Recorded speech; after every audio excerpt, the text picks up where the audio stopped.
Assalamualaikum warahmatullahi wabarakatuh. Selamat siang. Ada saudara-saudaraku semua dimanapun saudara berada. Mudah-mudahan kita dalam kondisi sehat semua.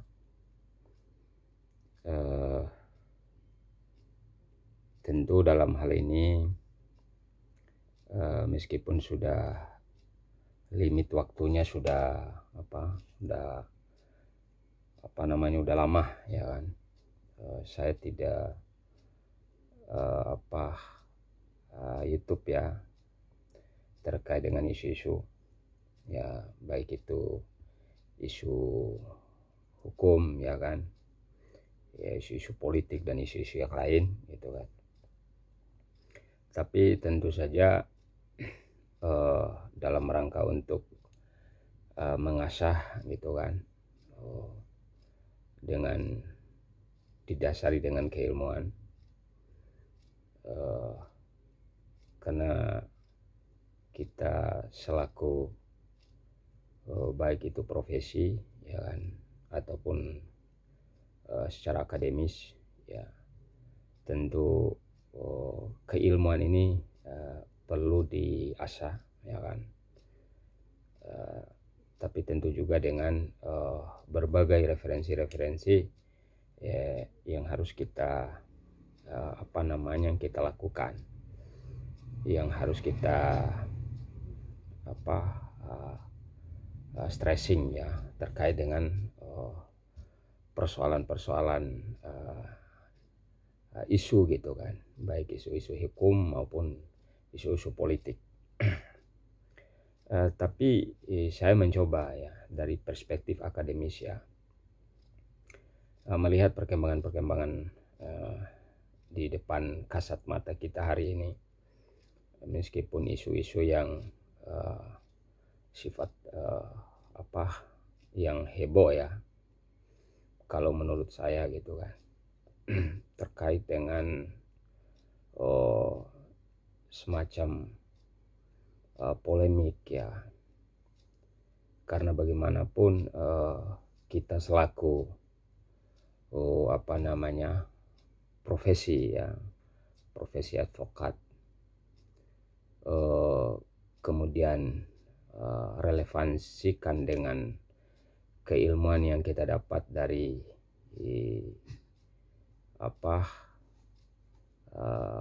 lembaga pendidikan, dalam hal ini baik dari kampus ya, apakah itu di S1-nya ya kan, atau S2 bahkan S3-nya, tentu pendekatan filosofis gitu. Nah, yang menarik ya terkait dengan isu-isu yang selama ini, yang tentu saja ini menjadi satu antusias bagi publik ya kan, dengan berbagai informasi-informasi dari berbagai media gitu kan, apakah terkait dengan kasus-kasus pembunuhan ya kan, apalagi sekarang kan lagi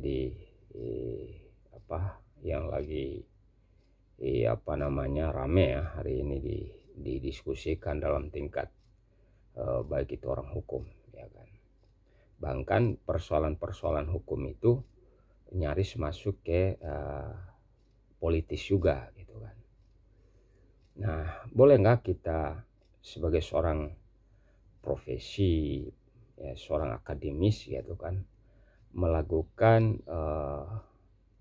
kalau dalam istilah hukum itu legal reasoning, arti penalaran ya kan, menganalisa setiap isu-isu kasus ya kan, kasus-kasus hukum ya, tentu didasari dengan berbagai argumen. Kemudian perspektif legisme juga, itu pendekatan legisme juga perlu ya kan. Jangan sampai juga ketika kita melakukan penalaran itu di luar daripada konteks, ya kan. Jadi penalaran yang tidak fiktif gitu kan. Penalaran tentu saja harus berdasarkan fakta-fakta, ya kan, atau peristiwa-peristiwa yang terjadi gitu kan. Kemudian kalau menurut saya gitu kan, karena negara kita adalah negara yang berdasarkan negara konstitusi, berdasarkan Undang-Undang Dasar 45, berdasarkan Pancasila, ya kan. Tentu ini sebagai rumusan, ya kan. Pancasila itu disepakati baik secara akademis gitu bahwa sebagai filsafat, ya kan. Artinya mengacu pada sebuah kebenaran, ya kan, yang tentu bagaimana dalam kondisi itu gitu kan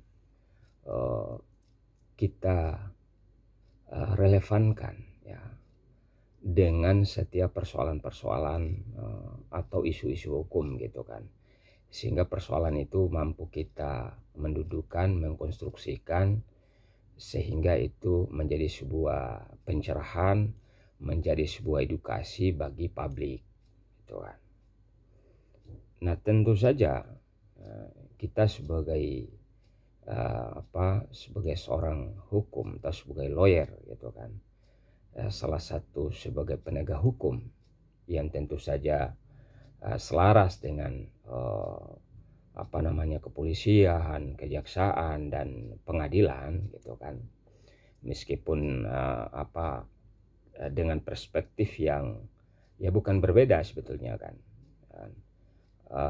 Kalau istilah hukum itu kan, kalau duduk orang-orang ahli itu lima orang itu pasti berbeda pendapat, ya, berbeda argumen dan lain sebagainya.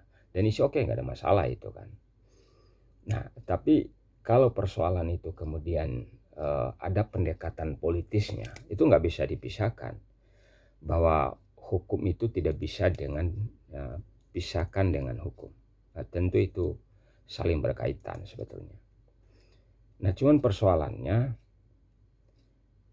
apakah publik ya merespon persoalan-persoalan seperti itu, artinya dengan perspektif keilmuannya gitu kan. Nah itu tentu saja kemudian terkadang ini menjadi satu menjadi isu, atau itu menjadi isu liar, bola liar istilahnya. Meskipun bahwa negara yang berdasar konstitusi tadi, tentu saja lembaga-lembaga ini punya kewenangan untuk menyelesaikan persoalan-persoalan yang terjadi. Contoh kasus gitu kan, kita serahkan aja segala sesuatunya itu kepada lembaga berwenang, ya kan. Artinya berdasarkan mekanisme, ya kan, berdasarkan regulasi yang tentu saja sudah dinormalkan, ya kan? Sehingga kemudian publik ya bolehlah, ya kan, sebagai check and balance ya, walaupun secara tidak langsung, tapi paling tidak bagaimana mengopinikan gitu kan. Tapi juga jangan sampai opini yang seolah-olah krisis, ya kan, krisis kepercayaan terhadap lembaga, ya kan, atau terhadap institusi yang punya kewenangan yang sudah yang diberikan oleh negara gitu kan.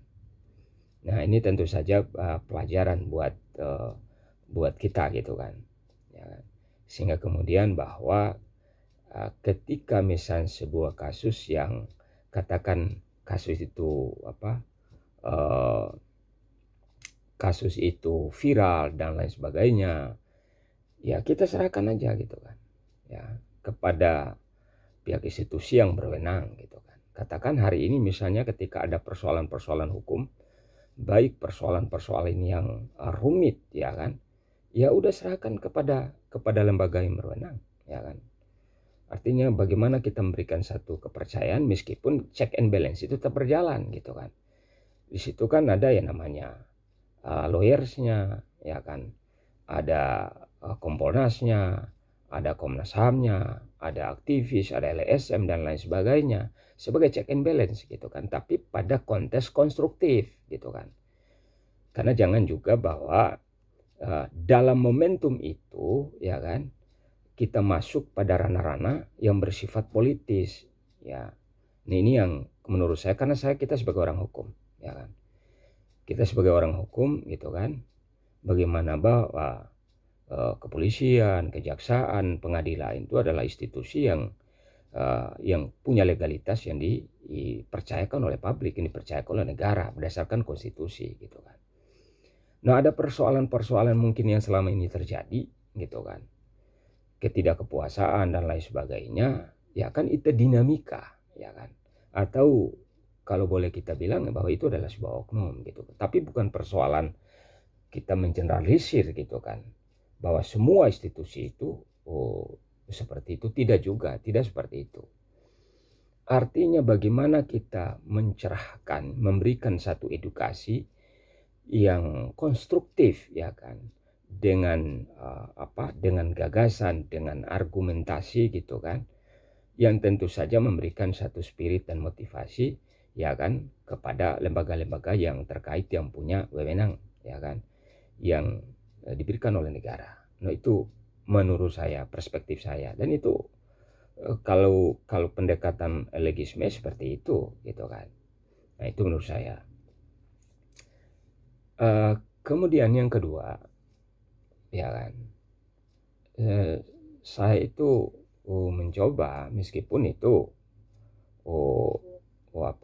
dengan melihat, ya, menganalisa, mengobservasi terkait dengan pemberitaan di media-media itu gitu kan. Kalau menurut saya,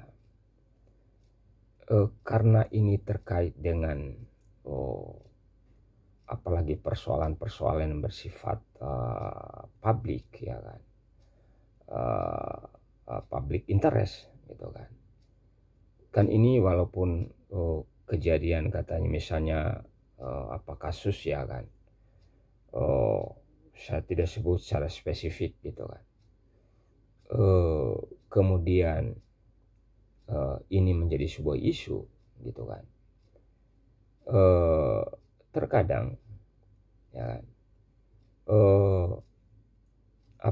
opini ini yang memang yang sangat luar biasa gitu kan, bahwa opini itu adalah seolah-olah membenarkan, ya kan, bahwa apa-apa yang menjadi isu itu menjadi sebuah realitas. Padahal kan tidak. Kita bicara hukum itu adalah dalam konteks penegak hukum itu bicaranya jelas, ya kan, berdasarkan norma, berdasarkan hukum, berdasarkan teori hukum, berdasarkan filsafat hukum. Jadi tidak serta-merta menurut perspektif, ya kan, menurut secara personal, tapi itu sudah diatur secara lembaga, secara institusi yang berlaku secara komprehensif, ya kan. Nah, itu sebetulnya. Jadi oke lah, coba kita biar memberikan satu kepercayaan, ya kan, satu keyakinan, ya kan, bahwa supaya negara ini tenang gitu kan. Apalagi baru-baru ini kita dihadapkan dengan gejala alam yang begitu luar biasa dengan COVID dan lain sebagainya, ya kan, tentu saja ini akan mengganggu, ya kan, kehidupan sehari-harinya gitu kan. Nah, lalu kemudian muncul persoalan-persoalan yang terkait dengan hukum, terkait dengan politik, ya jangan juga kita merespon yang begitu antusias gitu kan. Ya kita percayakan aja kepada lembaga yang yang punya kapasitas untuk itu gitu kan. Kita hanya melihat kan, itu tentu saja nanti kan ketika persoalan hukum itu akan dibawa ke ke pengadilan gitu kan, sebelum itu adalah asas hukum yang harus kita taati, ya kan, presumption of innocence, ya kan, lalu kemudian asas praduga tak bersalah itu harus kita kedepankan. Selama itu belum ada putusan pengadilan, putusan hakim, ya masih kita kedepankan asas praduga tak bersalah. Ya artinya kita tidak menjas, ya kan, tidak mengeneralisir, ya kan. Nah ini tentu kultur yang harus kita rubah, ya kan, atau mindset kita yang harus kita rubah terkait dengan itu. Biarkan, ya kan, karena kita percuma juga gitu kan. Sangat disayangkan, ya kan, bahwa sebuah lembaga negara, sebuah institusi yang sudah terbentuk, ya kan, kemudian dengan biaya negara dan lain sebagainya, kemudian kita tidak percaya dan lain sebagainya, ya silakan aja, ya kan, itu diproses dengan transparansi, akuntabel, ya kan. Saya sangat pede sekali gitu kan, ya kan, sangat pede sekali. Nah cuma persoalan kemungkinan dengan munculnya isu-isu itu karena itu tadi, opini terlalu rame gitu kan, yang kita membahas terkait dengan itu, bahwa seolah-olah itu kasus hukum itu masuk pada ranah atau wilayah politik dan lain sebagainya. Kalau kita berdasarkan, kalau kita mengacu kepada ke sana, memang ya tidak bisa dipisahkan ya namanya persoalan hukum dengan persoalan politik, kan begitu. Karena bagaimanapun hukum itu terbentuk adalah produk dari politik, ya kan. Ingat kan, DPR, ya kan, legislatif sebagai produknya yang bentuk undang-undang dan lain sebagainya gitu kan. Nah artinya di situ juga tidak keluar dari persoalan itu gitu kan. Nah cuma menjadi persoalan hari ini, kita berikan sebuah kepercayaan dalam rangka untuk melakukan, ya kan, langkah-langkah atau terobosan-terobosan hukumnya, supaya sehingga nanti secara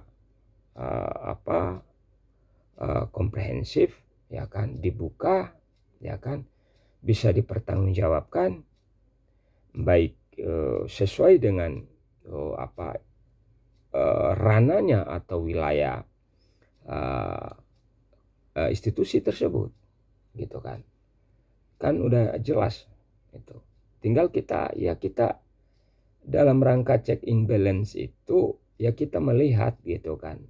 Artinya mengkontrol. Karena dengan adanya media itu adalah representatif, ya kan. Adanya juga lembaga-lembaga masyarakat gitu kan, itu juga representatif gitu kan.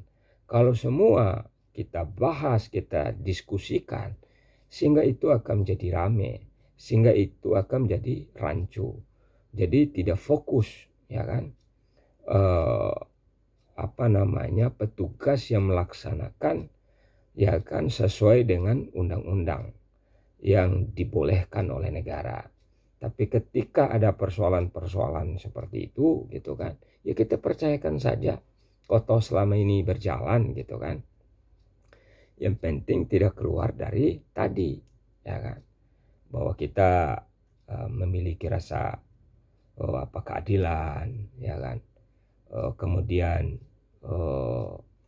dalam konteks asasnya itu equality before the law, persamaan di mata hukum. Artinya persamaan itu ya meskipun orang itu berbeda dan lain sebagainya, background status sosialnya, ya kan, tapi hukum itu tetap jalan, ya kan, sesuai dengan